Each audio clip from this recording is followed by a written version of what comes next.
How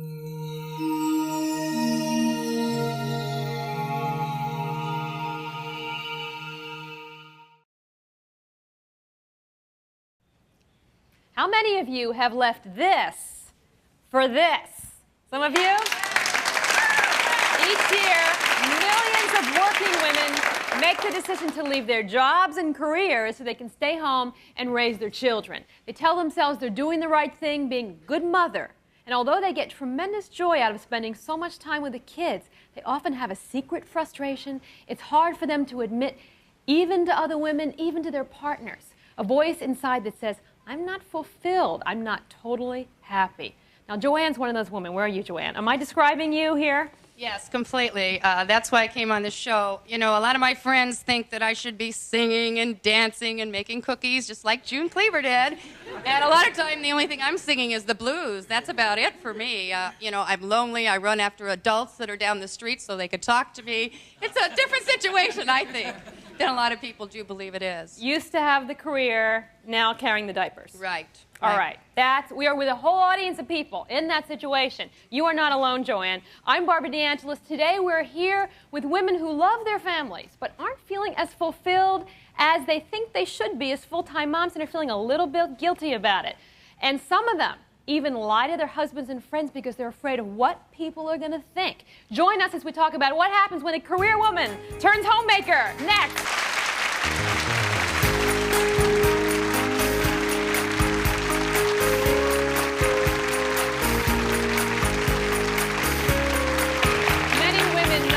Struggle they go through when they make the decision to give up a successful career in order to have a baby and stay home and raise a family. We tell ourselves whatever we might miss about working will surely be made up for by the joy of being a full-time mom. But for some women, not all, but for some women, that joy turns into anxiety when that initial euphoria of having a baby wears off and they realize that their life is very different. No, we love our children, and so inside we begin to have guilty thoughts, don't we? Like, if I were a good mother, I'd be totally happy staying at home. What's wrong with me? Well, today in the show, we're going to be looking at the secret issues women don't often talk about when they give up a career to go home. All right, how many of you here have given up a job or a career, went home to raise a family and have children? Let's just see. A lot of you. All right. Can you relate to what I'm talking about? Is there guilt? What goes on inside of you when you think about this? Yes? I would like to ask the rest of the audience how many times you've been with your husband at a business dinner or even in the grocery and someone says, so, what do you do? And there's this pregnant pause, excuse the pun, and you stand there and you go, well, I'm at home raising my children and it's a very difficult job. And they look at you with this condescending little smile and they say, that's nice. And they walk away. And I feel like pulling them back and saying, but this is hard work. I feel like I need a business card to validate what I do. You relate to that, ladies? Yes? I responded that right away. In fact, I'm getting sweaty palms remembering when. Trying to be a good sport, I would try not to go for the juggler when that question was asked of me. But in the beginning, I would find myself posing to them on my past acclaim that I was featured in a cover story of Fortune magazine. My minimum wage was $60 an hour. I would go through all my rhetoric of who I was, and I wasn't prepared at the time to tell them who I was here and now. And it occurred to me, in a similar situation with the same type of woman, and what do you do? And her question was genuine, but her response to me was, I would go nuts all day long if I were home with the children. And for the first time in that situation, I recognized that I had consciously made a choice to start my own business. In fact, I'm Chief Executive Officer of Garner Enterprises. And I really came to recognize that I produce our nation's most valuable natural resource, a future generation. And with that knowledge,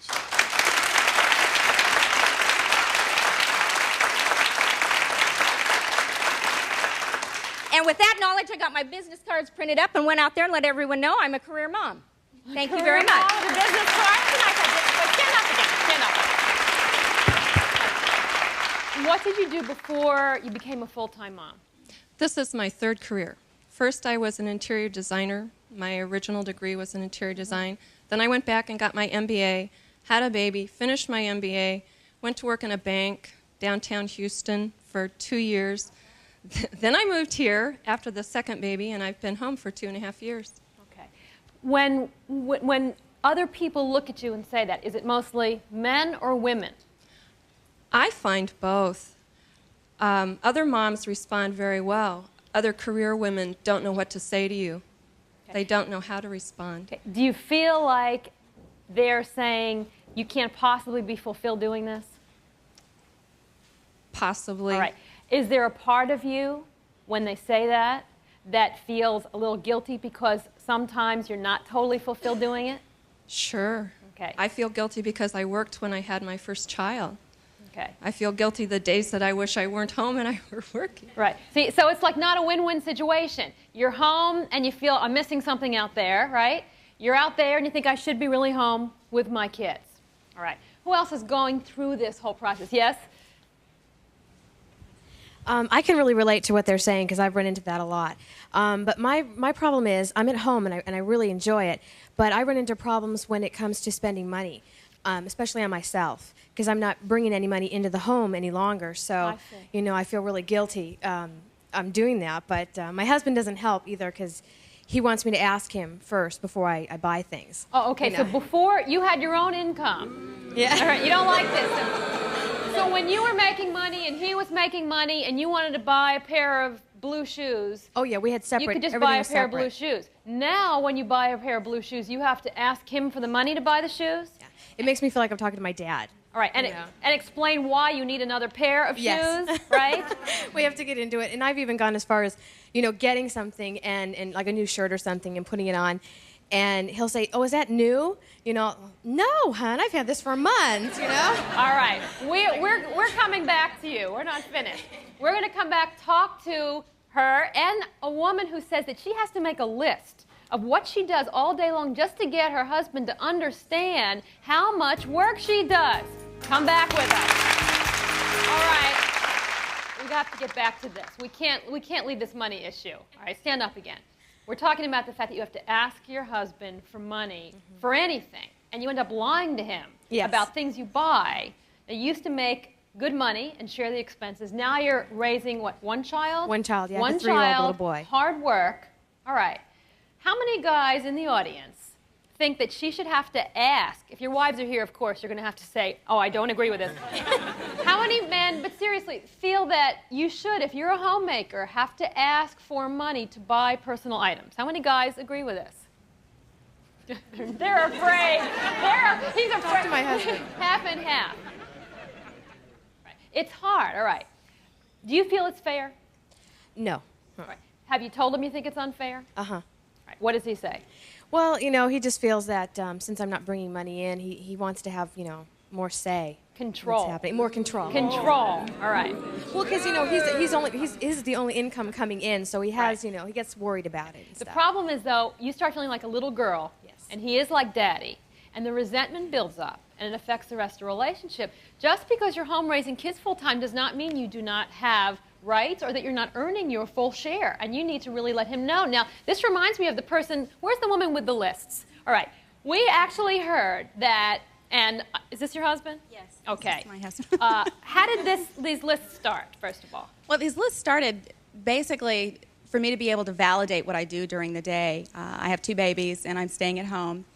And my husband works very hard. He comes home, and we really need 2 incomes. And he's like, oh, you're just taking care of these children all day. We need another income. What are you doing anyway? What are you doing with your time? Why aren't you bringing in some money?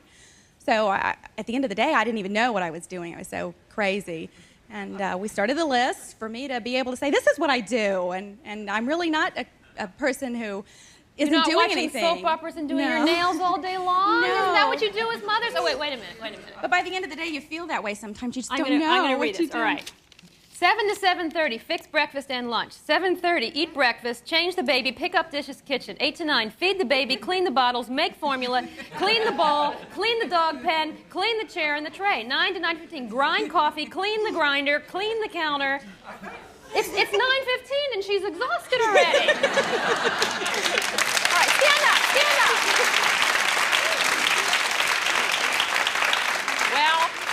In my own defense, I have to say that we all know that there's two sides to every story. There's her side and the correct side. You must know her husband over there. I'd like to take a moment and respond to that. You heard from my wife earlier, Cynthia. I have my own company. Periodically, and once in a blue moon, she'll say, I've cross-scheduled myself. Could you stop back to the house and watch the kids for a couple hours? When I get to the house, for the 2 hours that I spend there managing a 17-year-old, a 10-year-old, and a 4-year-old, I'm absolutely drained at the end of the period of time, having only spent 2 hours. We're running 3 generations. She's running 3 schedules. And when I get home, the house is in order. And when I come home, I feel very, very comfortable. That's a very satisfying feeling also for me as a husband, that I'm able to provide that kind of an environment. Okay, so this is another guy feeling this way. All right, we're not finished with you. All right, so she's feeling like you don't appreciate how hard she works and how much time and energy it takes. When you saw those lists, how did you respond? Tell him. Tell me the truth. I admitted that she was doing a lot of work. Okay. She had a lot of work, but have you ever done it? Have you ever tried staying home for a day and doing all those things? yes, Okay, and how did you feel at the end of the day? like I accomplished a lot.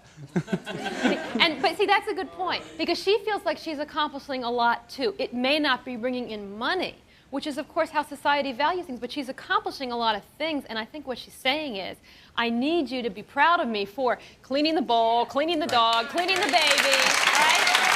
And all that stuff. That's really all we're asking. Yeah. Any other couples have gone through this kind of thing? Yes? I do the lists also, but I'm not. I leave them out where he can see them. I don't, make a big point of showing them to him. I've had a dilemma just recently where I've got an opportunity to go back to work. I turned it down because I've decided that my daughter is my priority. But now I'm going to be working out of my home part-time, and I already do 1,000 things a day. I mean, I'm working from sunup to sunset. And I foresee problems. I mean, I foresee communication problems with us, and I could use some tips on, what are we going to do? I mean, am I going to be able to get through it? Am I going to kill him? Is he going to kill me? What's the biggest fear that you have? Well, that we aren't going to be able to communicate, that we're going to communicate with anger, that there's going to be resentment. There's going to be things that I'm not going to be able to do, and I'm going to need more support. Okay, so what I hear you saying is you used to take full responsibility for the family. Now you're going to be dividing your responsibilities, working, and you're going to need some help from him. Right. And he's not used to giving that help. Well, the other day I told him, I said, well, honey, I'm not going to be able to cook dinners often. It's not going to be ready when you get home. He said, well, that's okay. I'll just stop and pick something up before I come home. And what did you want him to say? Tell him what did you want him to say? I wanted him to say, well, we'll work it out. I'll cook 3 nights a week. And he handled it with humor, but I think I needed him to handle it with sincerity. Okay. So this is the guy right here, right? Okay. So what she's saying, and I think we're hearing from a lot of women, is that men underestimate, and women before we go home and do this, underestimate the amount of energy and time it takes. For some reason, we think of things like cooking and cleaning and babies as a fun thing, and work is something else, but it takes a tremendous amount of energy. It's hard because, I'm not home. I'm usually home on the weekends sometimes, or doing bids on weekends, so I don't see a 24-hour a day with her. And when I come home and I'm tired, I figure she's just had it fairly easy. How much trouble does it take to watch a little girl around a certain amount of square footage? Is it exhausting, ladies? Is it exhausting? It's exhausting. All right. We're going to come back and talk more about solutions for this, and we're going to actually meet a woman who's in the middle of deciding right now, should she give up her job and stay home with the kids? So lots of solutions when we come back.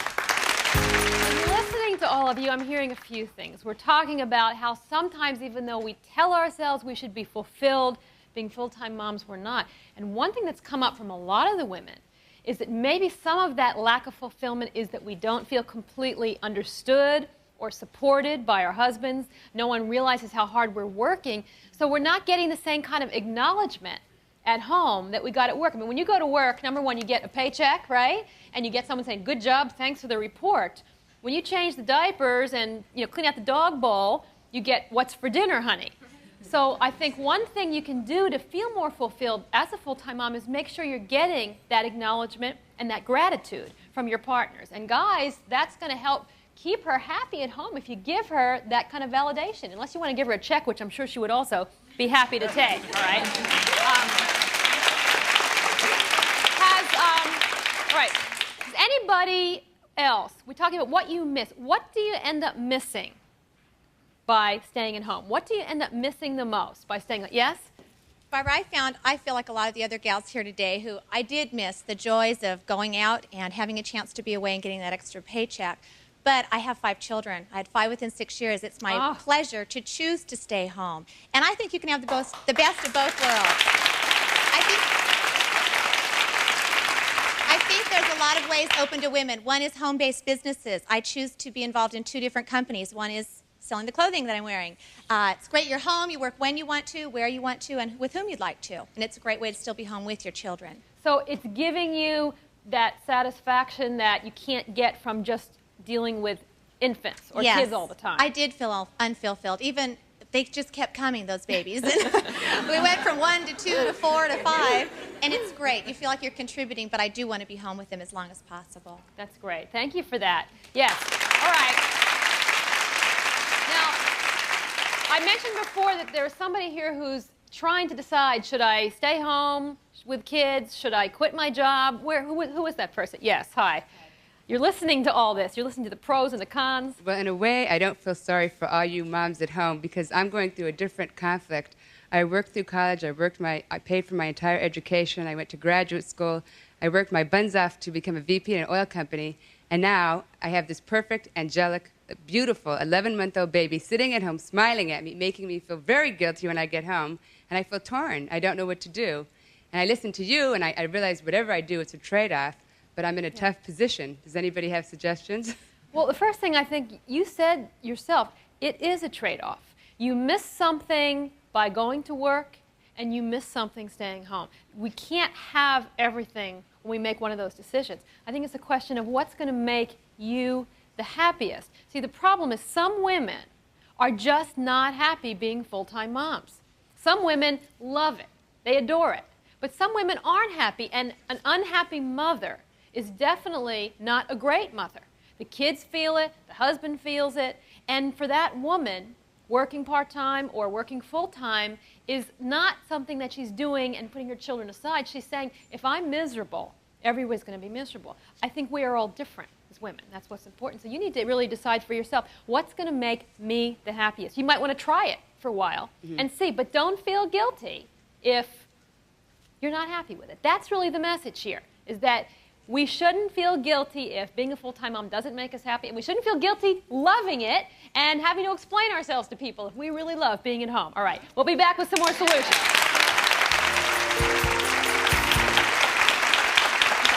Barbara, I worked for several years, and once I had my children come into my life, I just love being a mom with them now, and I couldn't imagine ever going back to work again. So how many kids do you have? I've got 4 altogether. They're all here. They're all look here. fine. They're all here. We have a good life together, and I love it. You did a great job. And she has the money right there. All right. Now, Joanne, we started out with you. You're feeling torn, guilty, listening to everybody. Do you feel any differently about dealing with those feelings, like maybe I'm not fulfilled? Yes, I do. I feel it's fine to be guilty and still be a good mother. I feel that if you want to go back part-time, if that makes you happy, that's the most important thing for you, to stay happy. That's great. That's the whole point of everything we talked about. You have the choice. I really believe children need 2 things to grow up healthy. They need to feel loved, and they need to see happy parents, and that includes a happy mom. Find the courage to be honest with yourself. You don't have to feel guilty if you have dreams of your own. Forget the stereotypes of what you should and shouldn't do. Honor your own needs. With support from your family, you can find a way to make things work. A happy person makes a happy mom. I hope we've helped you, and I'm really glad you were all here. Thank you so much.